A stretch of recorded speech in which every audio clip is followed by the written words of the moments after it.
The FBI just leaked the conversation between Charlie Kirk's suspected killer Tyler Robinson and his roommate, and I believe it is entirely fabricated. In order to explain why it's entirely fabricated, we have to have a lot of background information, which I'm going to explain to you. It's going to be very quick, and you are about to learn a lot of things and a lot of new words. Please buckle in. So first, we're going to have to learn about Tyler Robinson's roommate. The roommate is apparently important because Tyler apparently confessed to them, and they are maybe trans, because they listened to music, and a TikTok filter made them look like a girl. This itself has been used to fuel a narrative that transgender people are responsible for the shooting. The FBI had absolutely no idea who did it or was going to do it or what the motives were behind it, and the only reason that they have a suspect is because Tyler's dad turned him in. So now we're getting to the engravings and the bullets. The first bullet was engraved with OWO, notices your bulge, what's this? This is a reference to this furry meme from 2013. The second bullet said, hey fascist, catch, and a combination of up, down, left, right arrows, and that is a reference to the video game Helldivers 2. The third bullet read, Bella Ciao, which is an anti-fascist war song, which is in the Groyper War playlist. We will get back to this. The fourth bullet saying, if you read this, you're gay. So what do all these bullet casings have in common? They are all terminally online memes. The assassination itself is a meme. Now, remember the Bella Ciao engraving? So it's on the Groyper Wars playlist. What does that mean? What's a Groyper? A Groyper is a member of a far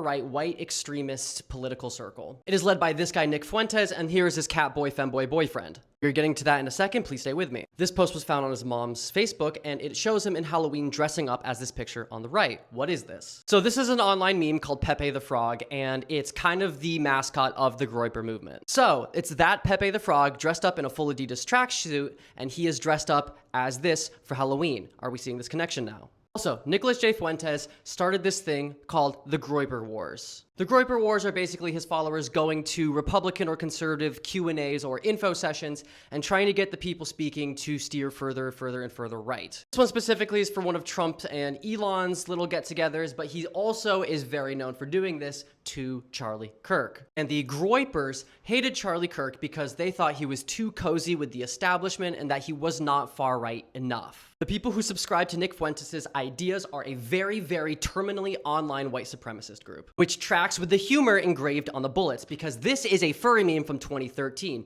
You have to be very terminally online to understand the origins and find it funny. And when I say far right, Nick Fuentes is a white supremacist Nazi. Okay, white supremacist Nazi, furries, catboys, what's happening? There's another fascist content creator called Catboy Cami who got very close with Nick Fuentes at some point in time. As you can see, this is them on a date. So while Nick Fuentes and the Groypers actively believe in an ideology that pushes against queerness, they engage in queerness of in itself with femboys and catboys. Fascists and femboys tend to go hand in hand because of their early proximity to each other in the early days of the internet. So from the information available to us, we have a profile on Tyler Robinson. So from this information, we can safely assume that Tyler Robinson was very chronically online. This is a very important distinction to make when analyzing these supposed messages, because this does not sound like a 22-year-old, let alone a chronically online 22-year-old. First, calling his roommate my love. Last time I checked, 22-year-olds do not talk like CIA agents. Second, he says that he had hoped to keep this secret until he died of old age,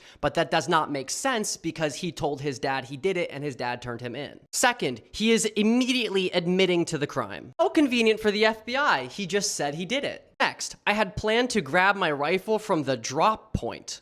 Only police talk like that. Oh, now we're establishing motive immediately. That's convenient. The next conversation. How long have you been planning this? Wow, establishing a timetable already. Also, referring to a police car as a squad car. This sounds like a police officer talking. Also saying, I don't even know if it had a serial number.